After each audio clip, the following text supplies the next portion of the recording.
Buen día, señores y señoritas. Quisiera abarcar lo que es el tema correspondiente a conversión entre sistemas de unidades, para lo cual quisiera resolver algunos ejemplos de algunas conversiones típicas que tenemos entre el sistema inglés, por ejemplo, y el sistema internacional de unidades de medida. Entonces, quisiera empezar pensando en el siguiente ejemplo.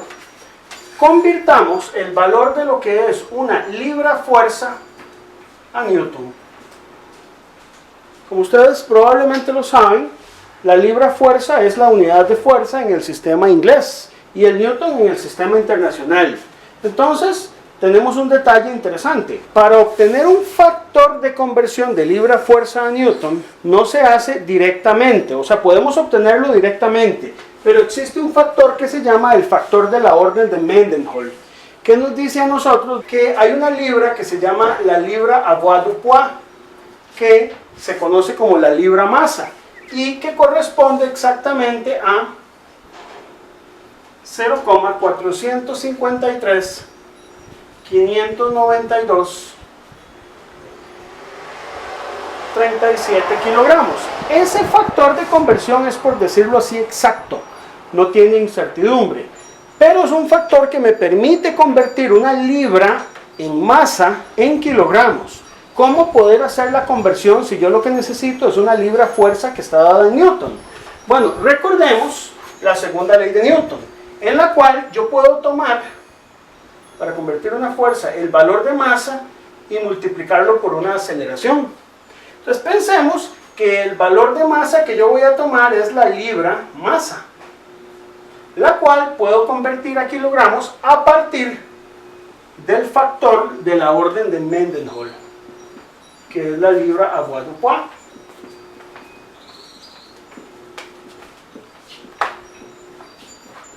Muy bien, ahí tengo la masa convertida entonces a kilogramos. Ahora, para poder convertirlo a fuerza, necesito multiplicar eso por una aceleración. ¿Cuál aceleración vamos a trabajar? Vamos a trabajar la aceleración correspondiente a la gravedad estándar, que es 9,80665 metros por segundo al cuadrado.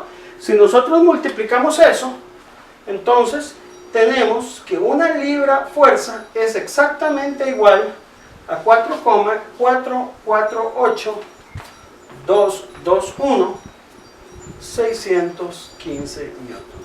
Básicamente este sería entonces el factor de conversión sin pérdida de información, sin incertidumbre, porque básicamente lo que llamamos una libra avoirdupois me permite realizar la conversión a una libra fuerza multiplicando por la gravedad estándar. Como segundo ejemplo, quisiera que estudiáramos la conversión, por ejemplo, de una libra masa dada por la libra avoirdupois a slug. El slug es la unidad de masa del sistema inglés. Entonces, recordemos algunas cosas. Por ejemplo, probablemente ustedes saben que un slug se define como una libra. ¿Cuál libra? Bueno, una libra fuerza, escribámoslo así para que quede más claro, por segundo al cuadrado entre pie. Esa es la definición del slug para que el sistema inglés sea consistente. Entonces, si uno quiere hacer la conversión, basta con realizar o aplicar los factores de conversión correspondientes tanto a libra como a pies. Entonces podemos decir que un slug, para poder convertirlo entonces a una unidad en la que nosotros podamos trabajarlo adecuadamente, vamos a convertirlo primero a kilogramos y luego, a partir del factor de la orden de Mendenhall, esos kilogramos los podemos relacionar con las libras masas. Entonces les pido ahí un poco de paciencia en esto. Primero entonces vamos a confiar en que el procedimiento nos va a funcionar, ¿verdad? Entonces primero tomamos el factor de conversión que resolvimos ya en el ejemplo anterior, que era de libra fuerza a newton. Ok, muy bien, ese sería el factor en newton. Muy bien, el correspondiente a una libra fuerza. Lo multiplicamos por el segundo al cuadrado y ahora vamos con el factor del pie. Recordemos que un pie son 12 pulgadas. Una pulgada son 25,4 milímetros. Si uno multiplica 25,4 milímetros por 12 nos da básicamente lo que es un pie en unidades del sistema internacional, que corresponde en metros a 0,3048 metros. Muy bien. Por lo tanto, si usted resuelve esto, lo que va a obtener es que el slug son 14,593 902,94 kilogramos. Ese sería el factor de conversión del slug a los kilogramos. Ahora, recordemos que una libra masa viene dada o puede convertirse a kilogramos utilizando el factor de la libra Avoirdupois. Para lo cual, utilizando el método del factor de conversión unitario, escribimos aquí que una libra masa es igual a 0,453,592,37 kilogramos. Ese es el factor donde aquí cancelamos a la libra para poder convertirla a kilogramo. Y sabiendo además, con este factor que yo obtuve aquí, que un slug es 14,593,902,94 kilogramos, puedo cancelar el kilogramo y obtener entonces un factor que me relacione la libra masa con el slug. Es decir, puedo decir que una libra masa equivale a 0,031080,950,17 slug. Si uno quisiera establecer más bien, ese es el factor que nos están pidiendo ahora, básicamente eso es lo que se nos solicita, poder convertir básicamente la libra masa a slug, ahí está el factor. Pero uno también podría pensar en otras posibles conversiones, aprovechando este mismo ejercicio. Por ejemplo, si uno quisiera saber cuál es el factor más bien para convertir de slug a libra masa, basta con invertir, es 1 entre ese factor el que obtendríamos. Y si ustedes lo calculan, se van a dar cuenta que un slug, curiosamente, corresponde a 32,17,405 libras masa. Este factor que nosotros tenemos acá, que es el factor de conversión que se da entre el slug y la libra masa, básicamente también es interesante notar que es el mismo que se obtendría si usted toma el valor de la gravedad estándar en sistema internacional, que es 9,80665 metros por segundo al cuadrado, y lo divide entre 0,3048, que es básicamente el valor correspondiente a la conversión de pies a metros. Es decir, que este valor que nosotros tenemos aquí, el que está encerrado con verde, corresponde a la aceleración gravitacional en sistema inglés. Entonces ahí hemos encontrado el factor que me relaciona a mí la libra masa con el slug y el slug con la libra masa, y queda claro que el factor está relacionado con la aceleración gravitacional estándar en sistema inglés. Quisiera que resolviéramos un tercer ejemplo de lo que es la conversión de unidades de medida, y para ello les propongo lo siguiente. Si ustedes, digamos, se meten al Wikipedia, pueden encontrar un valor de la masa del electrón. Y una de las cosas que tenemos que aprender en metrología es poder evaluar los resultados. No solo quedarnos si el resultado es confiable o no, sino cuán confiable, cuán lejano con respecto al valor convencionalmente verdadero puede estar un valor. Y resulta que si ustedes se meten a Wikipedia, al menos yo lo hice hoy, me encontré con que hay un valor de masa del electrón declarado como esto: 0,510,998,928 y viene entre paréntesis un 11, que ya les voy a explicar qué es eso, y las unidades son MeV entre C cuadrado. Bueno, esas son unidades de masa.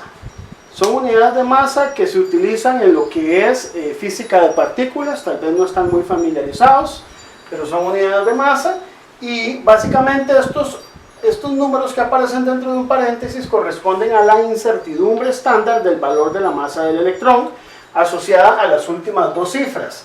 Es decir, que ese 0,11 o ese 11 que aparece por ahí podría ser interpretado como una incertidumbre estándar de esta forma. Es decir, este 11 está asociado a las últimas dos cifras decimales que se encuentran por ahí en las unidades de MeV entre C cuadrado. Muy bien, ¿qué es lo que queremos? Queremos convertir el valor de esa masa del electrón a kilogramos, y de paso queremos compararla con el valor que declara CODATA. CODATA básicamente establece las constantes fundamentales que uno debería emplear como referencia para algunos parámetros físicos, como lo es la masa del electrón. Entonces recordemos algunas cosas. El electronvolt es una unidad que es energía, ¿verdad? Es energía y puede ser definida como el valor, voy a escribirlo como E, donde E es una constante universal que está básicamente dada por el valor en Coulomb de la carga de un electrón, pero en unidades de Joule. Eso es básicamente el electronvolt. Entonces, el valor de E como número exacto, digamos, corresponde a 1,602.176.634 por 10 a la menos 19. Es decir, que un electronvolt es ese valor que está ahí en Joule. Y eso no tiene incertidumbre, es una constante exacta. Por lo tanto, yo puedo establecer que un electronvolt equivale exactamente, por definición,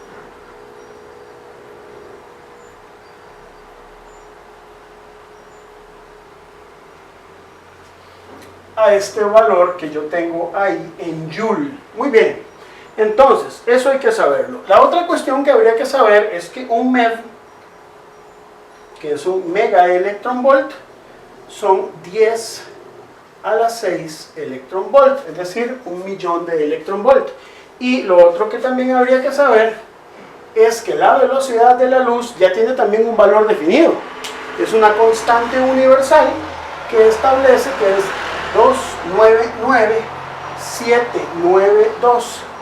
299.792.458 metros por segundo. Es interesante conocer que la velocidad de la luz en el vacío es una constante que no tiene incertidumbre, porque ha sido utilizada para la definición del metro. Entonces, para poder hacer la conversión, tenemos que saber lo siguiente. Yo puedo tomar el valor en MeV que a mí me están dando, que sería 0,510.998, bien, que me están dando ahí en MeV, sobre C cuadrado, y aplicar la siguiente conversión. Primero, apliquemos la conversión de que un MeV son 10 a la 6 electronvolt. Y entonces ahí lo que estamos haciendo es eliminando este factor del MeV y dejando nuestra respuesta en electronvolt. Luego, yo puedo hacer la conversión del electronvolt al Joule, considerando que básicamente, y también sustituyendo el valor de la constante de la velocidad de la luz al cuadrado, ¿verdad? Entonces yo puedo establecerlo de la siguiente manera. Simplemente multiplico aquí por el factor dado por 1,602.176.634 por 10 a la menos 19, que básicamente va a estar asociado a un electronvolt. Y esto me da en Joule.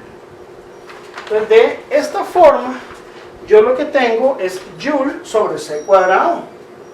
El C básicamente corresponde a la velocidad de la luz en el vacío.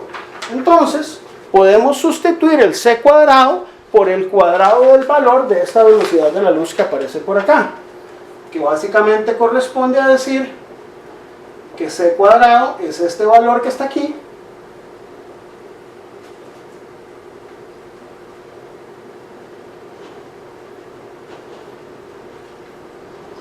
elevado al cuadrado, donde ustedes pueden cancelar C cuadrado con C cuadrado. Nótese lo siguiente, las unidades, tal vez ustedes pueden preocuparse por cómo quedan las unidades de medida en nuestra respuesta. Bueno, las unidades de medida básicamente sería pensar en lo siguiente, tengo joule y en el denominador tengo metro cuadrado, segundo cuadrado. ¿Okay? El joule, por definición, es básicamente la fuerza por una distancia. La fuerza dada por segunda ley de Newton es kilogramo por metro entre segundo al cuadrado.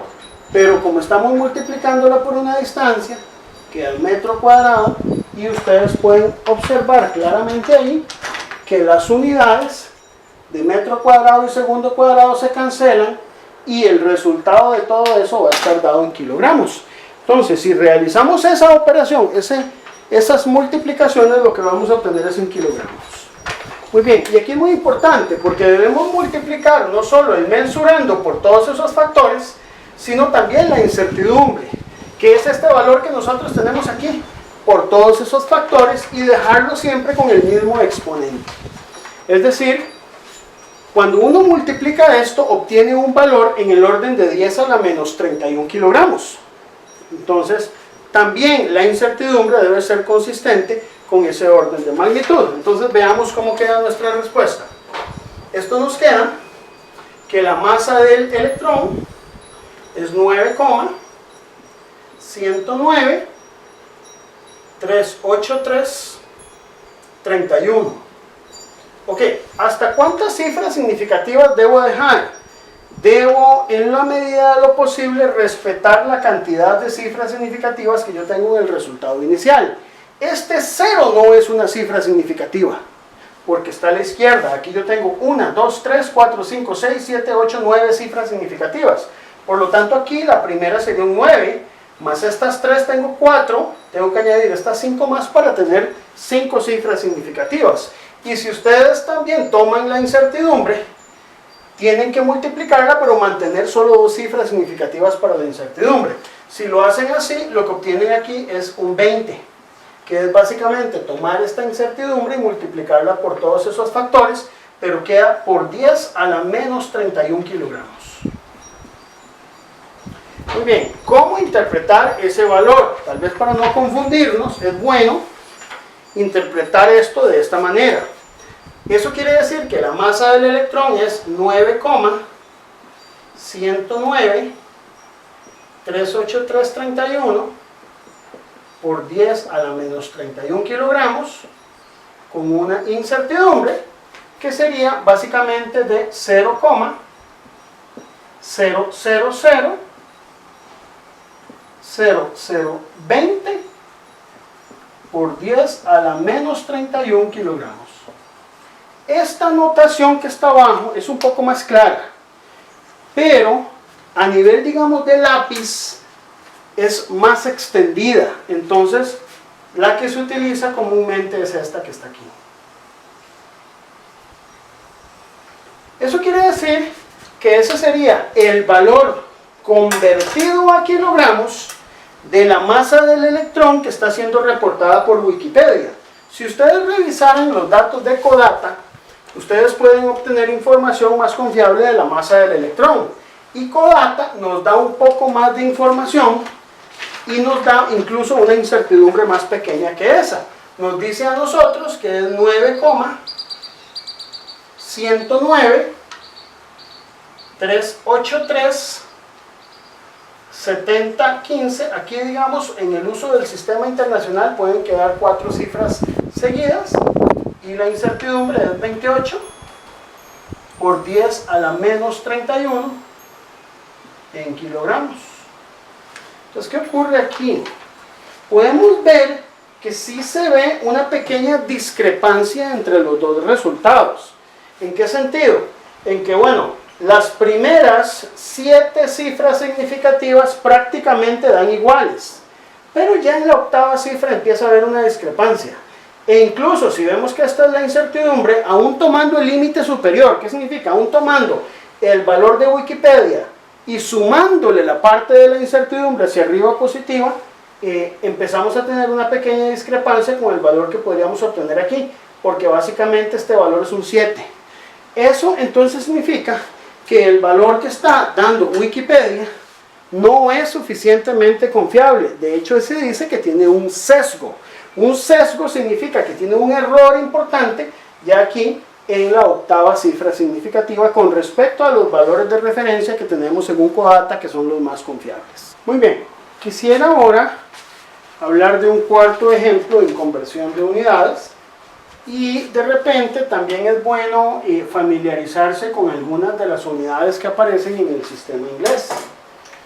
Tal vez ustedes se pregunten, bueno, ¿por qué tenemos que aprender el sistema inglés si el sistema oficial de uso es el sistema internacional?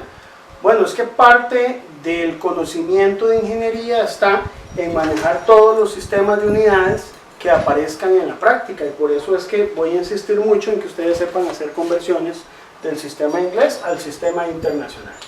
Quiero hablar hoy de esta unidad, SCFM, ¿verdad? En inglés uno diría Standard Cubic Feet per Minute. Y bueno, aquí viene una pregunta. ¿Es esta una unidad de flujo, es decir, de volumen por unidad de tiempo, o será esta más bien una unidad de masa por unidad de tiempo? Bueno, eso es una buena pregunta. Una forma de poder darle una respuesta a esto es ¿por qué se tiene que emplear el Standard Cubic Feet per Minute? Bueno, porque resulta que dependiendo de las condiciones ambientales, el flujo de aire, esta unidad se utiliza mucho en lo que es diseño de sistemas de aire comprimido y aire acondicionado, dependerá de las condiciones estándar que uno defina. Entonces, por ejemplo, en Europa hay condiciones estándar diferentes a las que se definen en Estados Unidos. Por ejemplo, en Europa, cuando usted habla de estándar en Europa, esas condiciones corresponden a una temperatura de 0 grados Celsius y además de eso, una presión atmosférica y una humedad relativa que ya está establecida. Si fuera Estados Unidos, por darles un ejemplo, esa temperatura podría ser otra, podría ser 60 Fahrenheit o incluso 70 Fahrenheit, dependiendo de la referencia en la que usted trabaje. Incluso hay otras condiciones de referencia, y las condiciones de referencia podrían ser establecidas dependiendo del fabricante.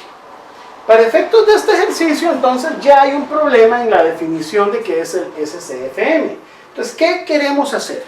Queremos establecer un factor de conversión, digamos, veámoslo así para delimitar bien nuestro ejercicio, de un SCFM a kilogramos por hora. Yo quiero hacer la conversión de un SCFM a kilogramos por hora.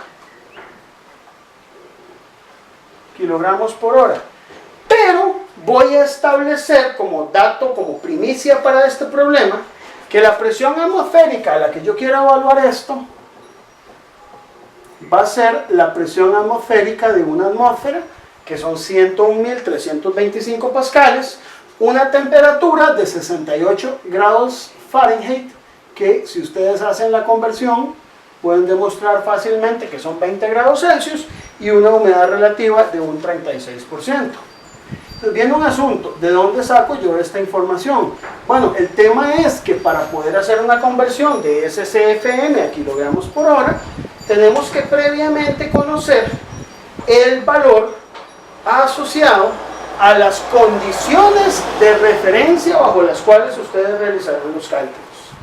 Entonces, para hacer este cálculo, tenemos otro detalle, que para hacer una conversión de CFM, que es básicamente el pie cúbico por minuto, necesitamos conocer la densidad del aire. Y la densidad del aire es un dato que va a ser función de esos tres parámetros que están ahí, presión, temperatura y humedad. Existen varias ecuaciones para poder calcular la densidad del aire. Una de las ecuaciones, que es relativamente sencilla y que vamos a estar utilizando en este curso, corresponde a la que está publicada en la guía SIM para la calibración de instrumentos de pesaje de funcionamiento no automático. ¿Qué corresponde a esta?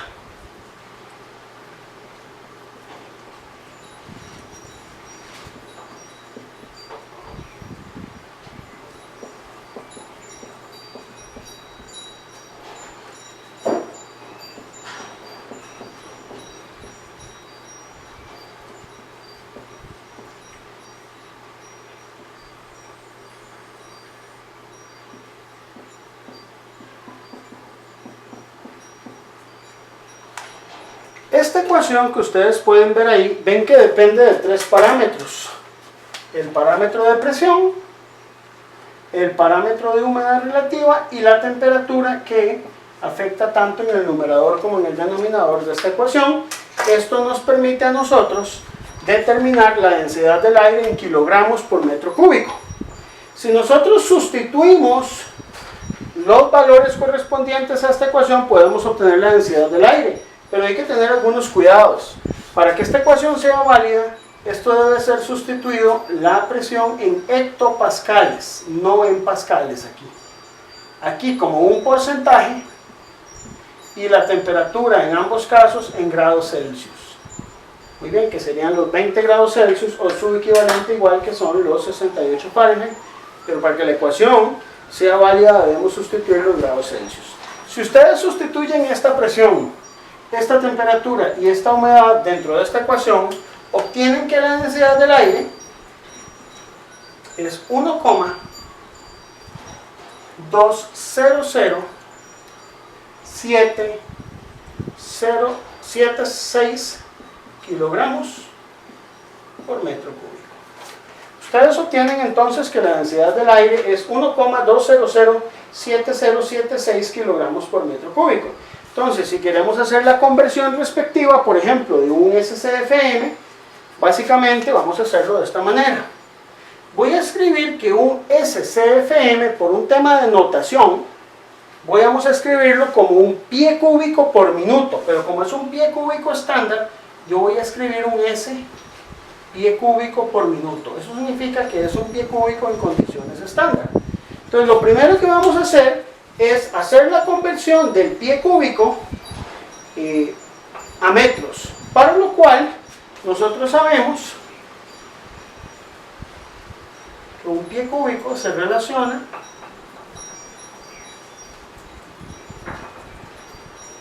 con 0,3048 metros al cubo.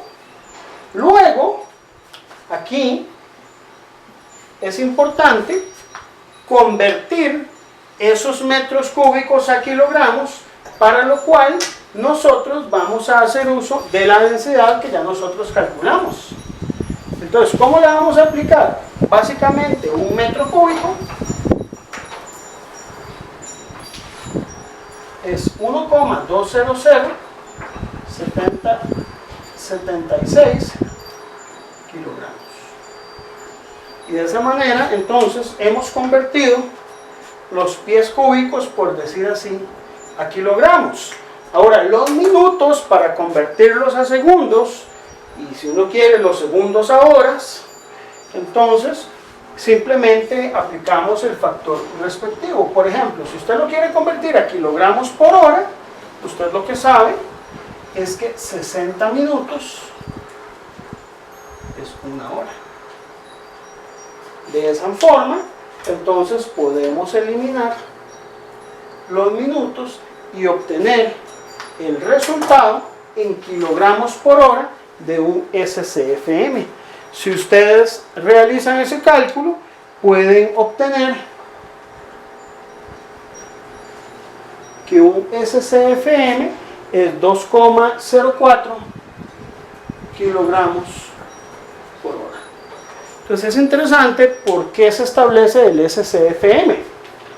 El SCFM me permite a mí delimitar las condiciones de flujo en sistema inglés, ya que si cambian las condiciones ambientales el flujo puede ser diferente. Ese problema no lo tenemos en el sistema internacional, porque como el sistema internacional tiene claramente definida una unidad de masa, ya por el simple hecho de decir kilogramos por hora, estamos hablando de algo suficientemente preciso que no depende de condiciones ambientales, porque es un parámetro, por decir así, absoluto y no gravitacional o que dependa de condiciones ambientales, y de ahí la conveniencia que tiene el uso del sistema internacional y el poder emigrar haciendo uso del sistema internacional para evitar las confusiones que vengan con otros sistemas de unidades. En este quinto ejemplo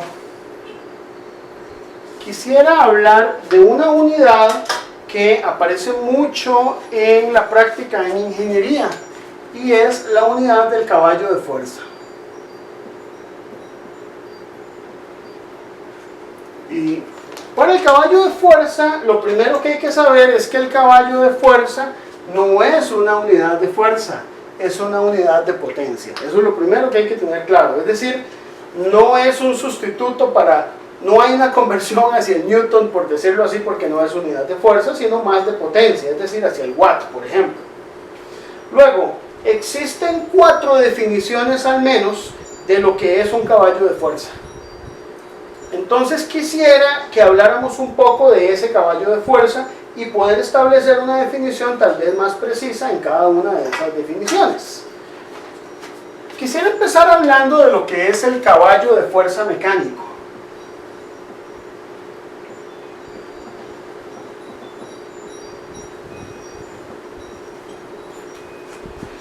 El caballo de fuerza mecánico tiene una definición que también se basa en un contexto histórico y tiene que ver básicamente con la potencia que podría ejercer, digamos, un caballo para poder levantar una determinada carga. Y entonces para eso se estableció que si uno tiene, por ejemplo, un peso de 33.000 libras, es decir, si ustedes tienen 33.000 libras y las van a levantar con una velocidad de 1 pie por minuto, la potencia asociada a levantar ese peso con esa velocidad correspondería entonces a el caballo de fuerza mecánico. Entonces, ¿cómo podemos hacer la conversión bajo ese concepto? Recordemos que la potencia se define como la fuerza por la velocidad. Realmente es un producto punto, pero pensemos que tanto el vector de fuerza como el de velocidad son paralelos. Entonces, se reduce al producto de las dos magnitudes.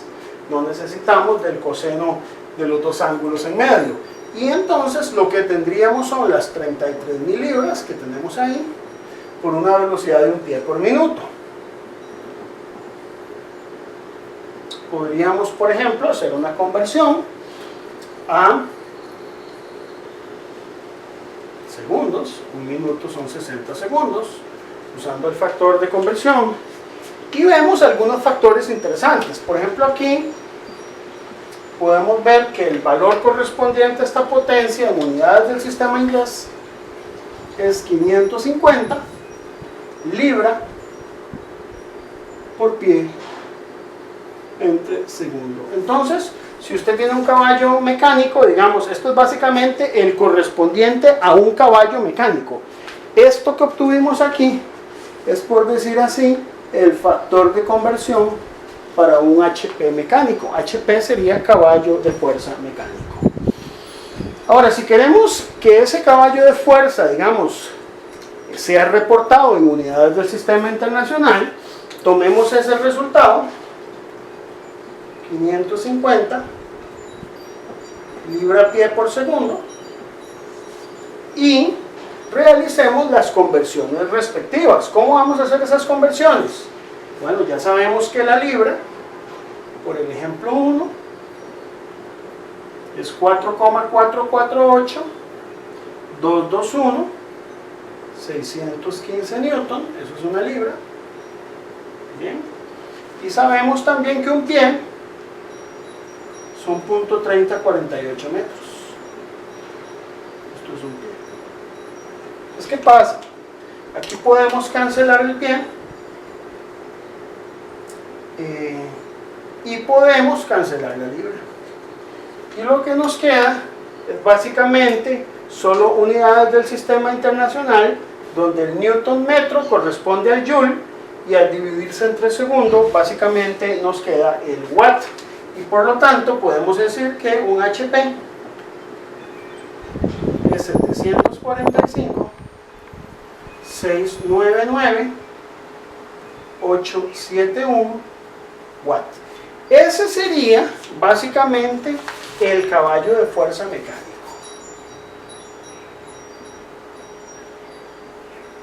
Entonces, cuando hablamos de un caballo mecánico, esta sería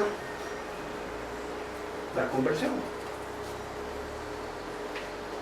que debemos aplicar. Ahora quisiera hablar de otro caballo que se utilizó en la parte de Europa continental. El caballo de fuerza mecánico fue más utilizado en regiones como Inglaterra, pero en la Europa continental se hizo uso de lo que era el caballo de vapor. La definición del caballo de vapor era algo diferente, ¿verdad? Y tenía un concepto muy similar al anterior, pero con parámetros distintos. Decía que si usted tiene un peso, por ejemplo, de 75 kilogramos fuerza, ya vamos a hablar qué es un kilogramo fuerza, y usted lo levanta a una velocidad de 1 metro por segundo, entonces podíamos obtener un caballo de vapor. El kilogramo fuerza es el peso, es decir, la fuerza generada por el peso de 75 kilogramos o de 1 kilogramo, en este caso el peso de 1 kilogramo, por una gravedad estándar de 9,8665 metros por segundo al cuadrado. Entonces, si queremos obtener la conversión del caballo de vapor, lo que haríamos es decir que el caballo de vapor, voy a dejarlo como CV para distinguirlo, es 75 kilogramos fuerza. Estos kilogramos fuerza, decimos que 1 kilogramo fuerza es 9,8665 metros por segundo al cuadrado. Y esto es básicamente la fuerza. Acuérdense que la potencia es fuerza por velocidad, y la multiplico por 1 metro por segundo.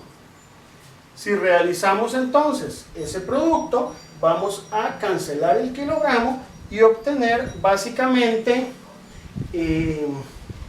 estos valores. Esto está en newton, realmente aquí no es en metro por segundo cuadrado, sino más bien en newton, porque tiene implícito el kilogramo. Entonces realmente eso es newton, y lo que vamos a obtener aquí, ahora sí, van a ser joule entre segundo, que básicamente son watt, y por lo tanto el caballo de vapor va a corresponder a 735.498.75 watt. Entonces vean que hay una pequeña diferencia, ¿verdad? El caballo mecánico son aproximadamente 746 watts, pero el caballo de vapor anda por 735 watts.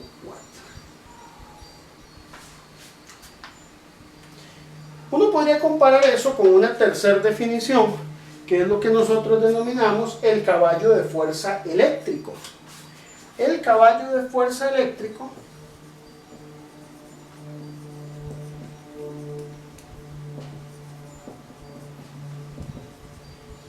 por definición es de 746 watts.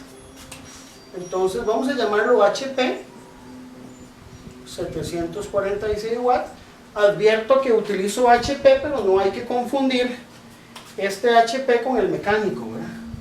El caballo de potencia o el caballo de fuerza eléctrico se utiliza más en lo que es, por ejemplo, dimensionamiento de motor. Ahora vamos a hablar de lo que es el caballo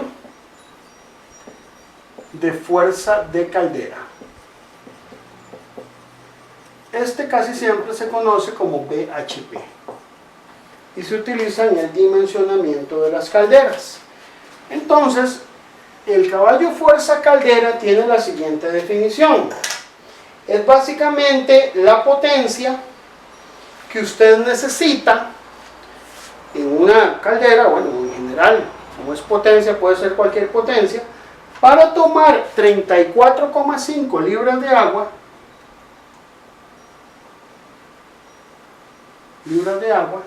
a una temperatura de 212 grados Fahrenheit y básicamente en una hora poder evaporarla.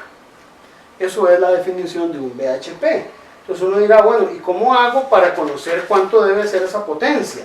Bueno, aquí hay que ver algunas cosas. Por ejemplo, probablemente ustedes saben, ¿verdad?, que 212 grados Fahrenheit se equivalen a 100 grados Celsius, ¿verdad? Eso es lo primero. Ustedes pueden utilizar las conversiones de unidades de grados Fahrenheit a grados Celsius. Luego, como básicamente lo que a nosotros nos interesa es encontrar la, digamos, energía que se va a consumir dentro de una hora, recuerden ustedes de termodinámica que básicamente ustedes en lo que es la tabla del vapor lo que necesitan es la entalpía HFG, que es básicamente la que necesitamos para tomar el agua saturada, porque así es la definición, y poder evaporarla completamente. Tomamos el agua saturada y la evaporamos. Si uno se va a una tabla termodinámica, podemos encontrar a 100 grados Celsius cuál va a ser el valor de ese HFG.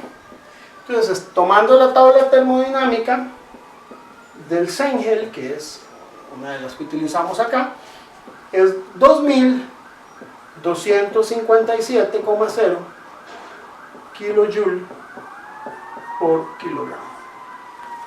Muy bien. Ahora, uno podría decir, bueno, ¿cómo hago la conversión entonces ahora? Pues básicamente para hacer la conversión, lo que vamos a hacer es tomar las 34,5 libras de agua,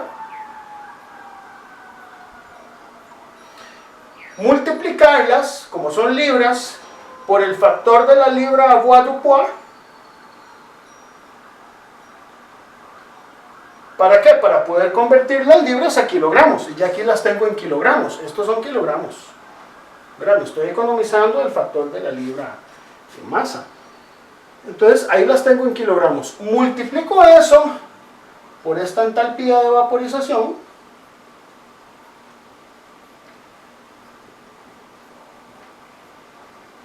Cancelo el kilogramo.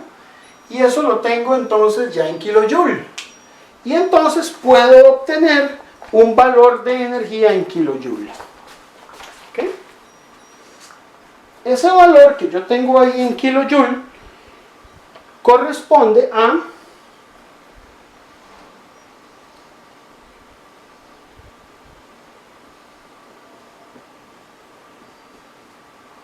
35.319,65.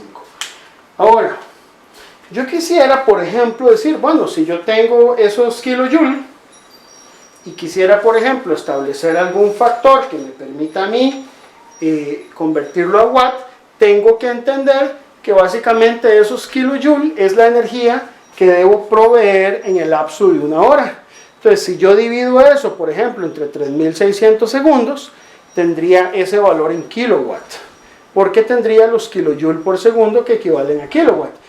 Sin embargo, a mí me interesaría, por ejemplo, convertir eso a unas unidades del sistema inglés que son muy típicas, que son los BTU por hora.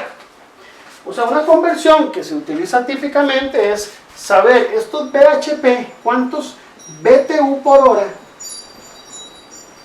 corresponden ese VHP. Para poder hacer esa conversión, que es muy típica y es muy útil, tenemos que conocer que hay un factor que me permite a mí convertir los BTU, que el BTU es la unidad de energía en el sistema inglés, a los kilojoule, pero que ese factor va a ser dependiente de la masa. Entonces, vamos a ver cómo se realiza la conversión. La conversión se realiza así. Tomemos este valor que tengo en kilojoule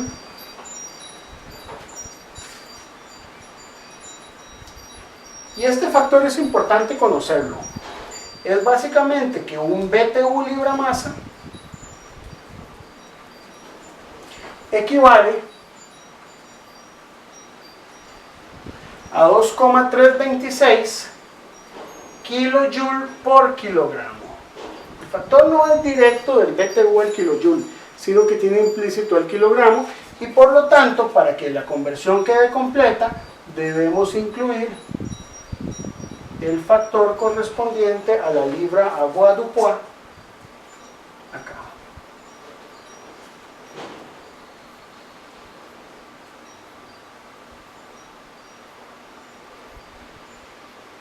Muy bien. Una vez que ustedes aplican la conversión, cancelan kilojoule, cancelan libra masa, cancelan kilogramo y ya tienen eso en BTU. Ya tienen eso en BTU. Por lo tanto, lo que usted obtiene ahí son BTU.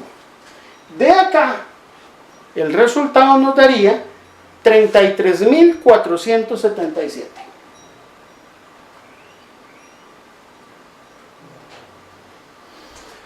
Como a mí me interesa que eso se consuma en una hora, yo básicamente divido eso en una hora y puedo decir entonces que un BHP es este valor en BTU por hora. Ese sería el factor de conversión que tendríamos entre el caballo de fuerza de caldera y BHI y el BTU por hora. ¿Okay? Hay cuestiones aquí interesantes, y es que depende un poco de la referencia. Esto podría cambiar, ¿verdad? Si algunas referencias nos hablan de 33.471, y entonces pueden haber otros factores, porque va a depender un poco de la precisión y de la calidad de información de las tablas del vapor que nosotros estemos utilizando. Y aquí tal vez los dejo con esta reflexión. ¿Por qué utilizar el sistema internacional y no utilizar el sistema inglés? Porque ustedes se pueden poner a pensar, bueno, si yo utilizara el sistema inglés, yo puedo ser muy coherente con muchas de las cosas que uno encuentra a nivel práctico en la ingeniería. Sin embargo, eso no resulta bueno, porque el sistema inglés tiene muchas imprecisiones a nivel de definiciones. Y sobre todo, que si uno realmente quiere realizar ciencia a primer nivel y usted quiere dar trazabilidad a unidades del sistema internacional y elevar el nivel de conocimiento de la humanidad, necesitamos un sistema de unidades acorde a eso. El sistema inglés tiene limitaciones y puede ser muy útil en muchas aplicaciones, pero tendrá muchas limitaciones a nivel de precisión. Si queremos ya generar aplicaciones tecnológicas de alto nivel, se nos va a quedar muy corto el uso del sistema inglés, y por eso es que tenemos que emigrar de una forma consecuente al sistema internacional de unidades. En la época en que nosotros vivimos, nos tocó lidiar con los dos sistemas de unidades. Es como una época de transición. Sin embargo, guardo la esperanza de que en un futuro todas las unidades que utilicemos tanto en el diseño como en fabricación de tecnologías estén dadas siempre en sistema internacional de unidades. Quisiera terminar esto con un último comentario, y es que uno puede también realizar esta conversión también a watt y a kilowatt. Yo se los dejo como ejercicio de práctica el cómo realizarlo, ¿verdad? Ustedes ya tienen ahí los factores. Básicamente necesitan el factor este que les di, 33.477, el factor de conversión de kilojoule kilogramo BTU por libra masa, y además el factor de la libra avoirdupois, que ya ustedes lo conocen, y pueden confirmar que un BHP, confírmenlo, háganlo ustedes, equivale aproximadamente a 9,8 kilowatts. Ese factor de 9,8 no tiene una relación con la gravedad, pero sin embargo, mnemotécnicamente es muy bueno saberlo, porque entonces ya nos permite a nosotros hacer una conversión rápida de BHP a kilowatt.